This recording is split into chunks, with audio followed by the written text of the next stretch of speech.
Hello and welcome back to another Pressy HD video. Today we have another career mode episode. Sorry that I didn't upload yesterday. Been busy, and to be honest, I've put in a lot of hard work to try and get this out to you now. And we are in pole position to qualify at the moment. Not in pole position to win the group, but a win against Benfica here could turn the tables and put us top on goal difference. So it's a pretty important game to be truthful, and nonetheless, Perez early on, he opens the scoring as it's played into Rodrigo, and it's already 1-0. So, another prime example of starting off badly, and again, my voice still hurts, so whilst I've been trying to wait as long as possible to see whether it gets any better, it still probably got worse, so these commentaries don't make it much better. Eto did get an opportunity nonetheless. His shot is fired right into Julius Caesar's gloves, but as the ball is played and slid straight through Piesa, it's played back out, and Elisiu does pick it up for the throw eventually. But Benfica do seem the team dominant in this game until an opportunity with Strootman. His header does go wide nonetheless, and it is now another Benfica opportunity. The ball is found at Rodrigo's feet, and Nenkalu clumsily flails into Rodrigo. It was a very light penalty, but really Rodrigo fell over the ball. Despite all of that, it's still a penalty. So it's an important opportunity for Rodrigo and Benfica. If they go 2-0 up here, it could have ruined the day. And, well, yeah, sent Howard the wrong way, and they do go 2-0 up. So there's a high possibility that we're not going to get anything out of this game, especially not a win, and it really, really could, like I said, ruin the day here at Benfica, because here in Portugal, we're behind by 2-0 because of a stupid, dodgy decision by the referee. And that does take us to half-time eventually, by the way, so once you see all the replays, etc., etc., it does take us to half-time, and like I've said, it's going to be difficult to crawl ourselves back into a position where we may get at least a point from this game. So Benfica here, they're playing Everton. Now, don't know why I said that. That was a bit stupid. Sorry, this commentary is really, really bad, isn't it, for some reason? I'm not really thinking. I've got a massive headache, but I need to get this out to you guys. And as the ball is punched clear, it falls back at the feet of Durm. Durm's shot is off target, and the deflection on the way through does send it into the keeper's gloves anyway.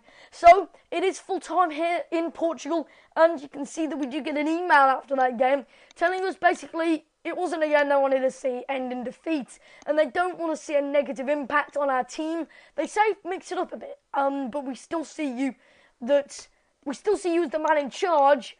But they're basically saying that we want to see noticeable changes and mix it up a bit because it's not good enough, which I do think it's slightly harsh. We have had like the group of death in the Champions League this year, so it's been a difficult group.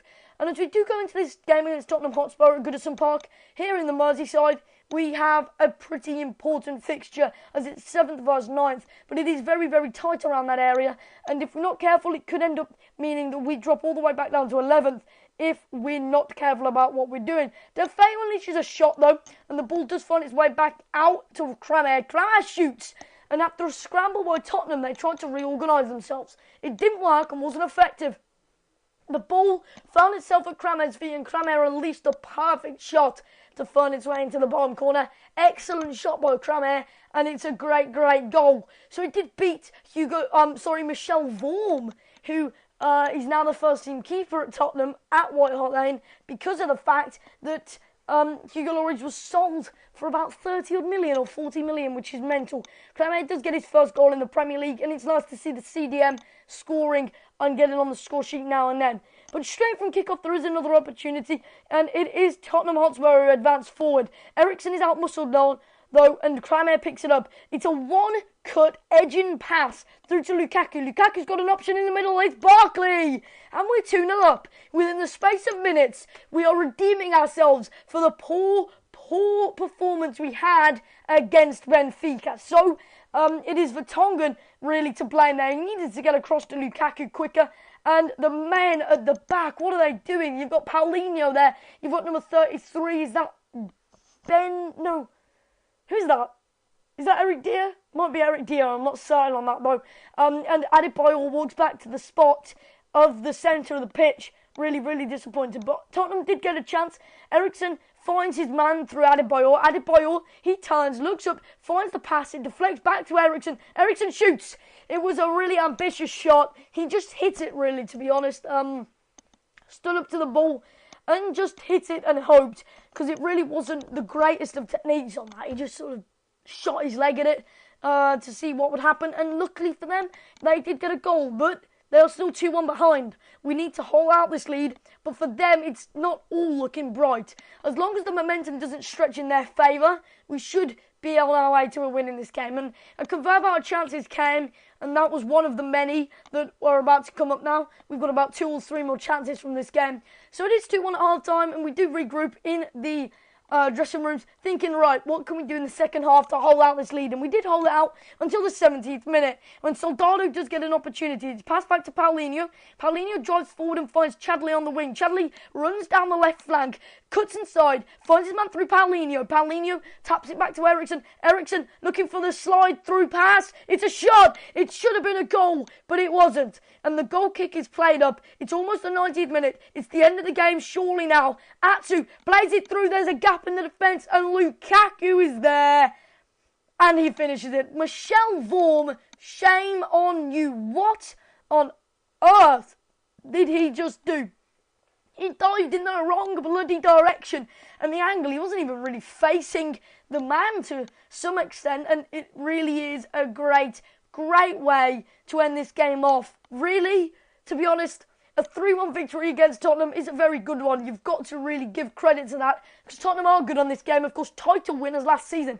They are holders of the Premier League. That's really, really weird. That doesn't normally happen on games like FIFA. Normally is Man United to win the Premier League or something like that. But here, we now go to a cold, wet, rainy night at Stoke. So really, it's not wet. I forgot to change the settings to rain. Oh well. Either way, Stoke City have been taken over in this game, and they are a team that are on my list for job offers in the future. I'd happily move to Stoke City and bring some of my cult heroes, if you like Kevin Strootman, into the club from Everton. Don't get me wrong, I'm really enjoying the Everton career mode, but I think it would actually be awesome for us to accept a job offer on the same save and maybe even progress on using a team that had been taken over. That's never happened to me before. Happened to me once on FIFA 12. I was on a Celtic career mode, and I got a Sunderland career mode on the go as well there, and Sunderland got taken over and then gave me a job offer. So I was like, yep, I'll take that. They had like 85 million. Same thing with Stoke, and they are a heavily improving team quickly. And you see towards how the season progresses, they progress as well.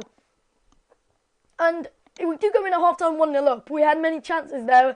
As you can see, we were quite ambitious with our shots as well, aiming from a long distance out, seeing whether we can score a few good goals.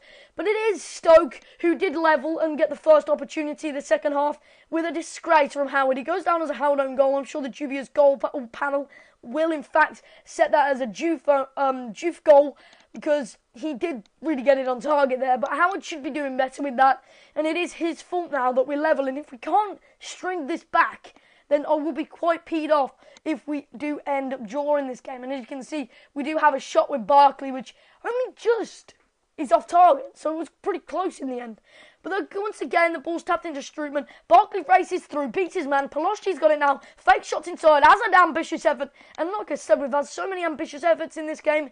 I thought one of them would have paid off. None of them have, unfortunately. And Stoke are the team to get the next opportunity as they unleash a powerful, well-driven effort from Juve, the former Man City striker. And in the end, it does go over. But Campbell has a shot here. Begovic crawls it clear, and it is out for a corner kick. And it is the last opportunity of the game. Can we make a victory here against Stoke? It's played in. Deulofeu again. The attempted attack of the ball wasn't successful. And that is the end of the game and the end of this episode. 3 games in this episode. I really do hope you enjoyed. If you did, make sure you smash that like button. Sorry if this episode has been really, really drowsy. My voice is killing me, and it's been really difficult to talk, if I'm honest. And I go like this I actually go like this if I don't speak properly. Like, if I don't put it on, I have to go like this because my voice is messed. Either way, and I've got a headache from speaking so weirdly. So, thank you for watching, and I will see you next time.